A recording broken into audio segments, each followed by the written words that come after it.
ये राज्य पहाड़ के लिए बनाया गया है। पहाड़ी प्रवृत्ति को लेकर राज्य, पहाड़ी सोच को लेकर राज्य बनाया गया। इसकी गठन की जरूरत ही क्या थी? यदि पहाड़ की बात नहीं होगी तो किस चीज़ की बात होगी? यहाँ हम उत्तर प्रदेश बिहार की बात करेंगे। यहाँ जो कह रहे हैं उन्हें समझना पड़ेगा कि राज्य का जो आंदोलन हुआ वो आंदोलन इसी पे केंद्रित था कि पहाड़ी अंचल का राज्य जहाँ विकास नहीं पहुँचा, सुदूर गाँव में, यहाँ की राजधानी पहाड़ में हो, यहाँ का विकास हो, यहाँ अलग प्रदेश बने।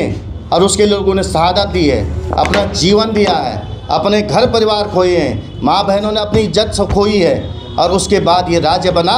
और आज यहाँ पे कुर्सी पे बैठने वाले लोग कह रहे हैं कि पहाड़ प्लेन्स की बात मत कीजिए। हम कहते हैं पहाड़ की बात क्यों नहीं की जाएगी?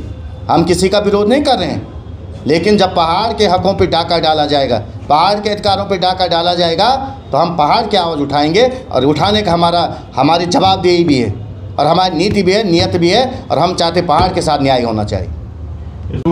मैं आज आपको बता रहा हूँ मान्यवर कि ये जवाबदेही बीजेपी कांग्रेस की नहीं, ये तो उन तमाम विधायकों को पूछना चाहिए जिनको चुन के यहाँ भेजा गया कि सदन के अंदर गाली खाने आए तुम। आप उन भाजपा के विधायकों को पूछिए जिनको 28 में से गढ़वाल में 25 सीटें मिली हैं, 89% सीट मिली है। जो गाली दे रहे हैं वो भी तभी दे वो मंत्री तभी बने हैं कि जब पहाड़ ने इनको बहुमत दिया, प्यार दिया। क्या पहाड़ ने इसलिए प्यार दिया? आपको लोकसभा सीटें जिता के दे दी, आपको विधानसभा में बहुमत दे दिया, और आपका पेट नहीं भरा पहाड़ को गाली दे करके?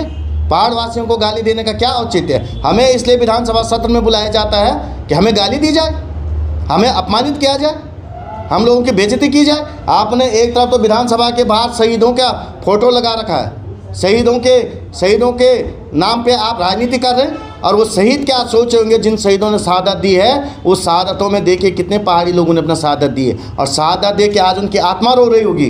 वो कह रहे होंगे इसी दिन के क्या पहाड़ बनाया था कि विधानसभा में पहाड़ी गाली सुने, इसके लिए बनाया गया।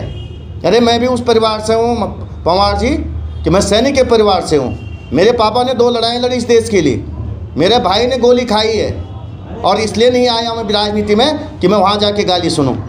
मैं पहाड़ के चमोली जनपद से रहने वाला हूँ, सुदूर। हम उस बॉर्डर से रहने वाले हैं जो चाइना बॉर्डर से लगे हुए। हम देश की दूसरी रक्षा पंक्ति है, और दूसरी रक्षा पंक्ति के हमें आप लोगों ने प्रोत्साहन देने के बजाय, हमको आप लोगों ने प्यार मोहब्बत देने के बजाय, हमको आप लोगों ने विकास देने के बजाय, यहाँ आकर के हम 300-350 किलोमीटर आते हैं और हमें गलियाने का काम करते हैं। ये तो पहाड़ के लोगों को सोचना पड़ेगा, जिनके अंदर जमीर जिंदा है, चाहे वो विधायक है, चाहे मंत्री है, चाहे सांसद है। यदि उनके अंदर गैरत जिंदा है, उनके अंदर जमीर जिंदा है, तो वो आज अपनी सवाल सरकार से भी पूछेंगे, और वरना जनता उनसे पूछेगी कि आप इसलिए गए हैं कि आप गाली खाने के लिए जा रखे हैं? आपको इसलिए विधानसभा देहरादून भेजा गया कि आप अच्छे कमरों में रहे? हमें नहीं चाहिए वो सुविधाएं, हमें नहीं चाहिए वो अच्छा विधानसभा, हमें नहीं चाहिए अच्छे वो विधायक क्वार्टर। अरे हमें विकास दे दो हमारे लोगों को, उस वही हमारे लिए बहुत है।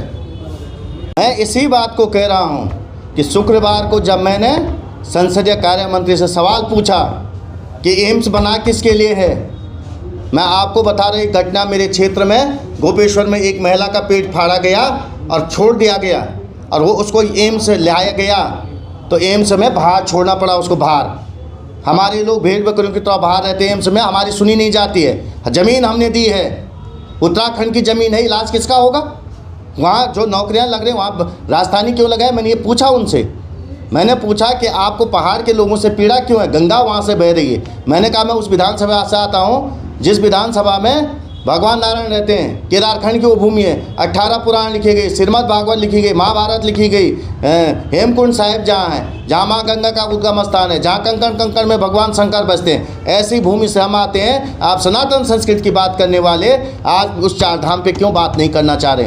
क्यों हमारा जोशीमठ धंस रहा है, गोपेश्वर धंस रहा है, सड़कें ख़त्म हो गई हैं, 4 धाम में व्यवस्थाएं नहीं? उसका जवाब देने के बजाय मंत्री जी मुझ पर भड़क गए, और शुक्रवार को मुझसे उलझना चाह रहे थे, मेरी आवाज़ दबाना चाह रहे थे। मुझे कह रहे थे कि आप मत बोलिए। भाई मैं क्यों नहीं बोलूँगा? आप बता दीजिए कि आप कह रहे हैं कि हम पहाड़ से पलायन रोकेंगे, पलायन आयोग बनाया, अप्रवासी सम्मेलन आप बुला रहे हैं, लाखों करोड़ रुपया खर्च करें, और पलायन आयोग की रिपोर्ट कहती है 7 साल में सबसे ज़्यादा पलायन हुआ। कौन जवाब दिए? हमारे लोगों को, यदि लोगों की खेती सुरक्षित नहीं होगी, लोगों को शिक्षा नहीं मिलेगा, स्वास्थ्य नहीं मिलेगा, लोगों को परिवहन नहीं मिलेगा, तो लोग पलायन नहीं करेंगे, क्या करेंगे? मैंने पूछा कि आपने श्रीनगर में जो मेडिकल कॉलेज बनाया वो रिफर सेंटर क्यों है? उसको ठीक कीजिएगा। इस पे सवाल सरकार भी दब गई, मंत्री भी दब गई, और वो नहीं चाहते थे ये आवाज़ें उठे। लेकिन तब उन्होंने कहा कि तुम पहाड़ियत की बात करें, मैं पहाड़ की बात नहीं करूँ, किसकी बात करूँ? मैं पहाड़ियत की बात ना करूँ, किसकी बात करूँ भाई? मैं अपनी पीड़ा न बताऊँ, किसकी पीड़ा बताऊँ? मेरे क्षेत्र की पीड़ा कौन बताएगा? मैं तो उनका नुमाइंदा हूँ, उनका सेवक हूँ। उन्होंने मुझे भेजा है और इस उम्मीद से भेजा है कि विधानसभा में पहाड़ की आवाज़ उठाएगा।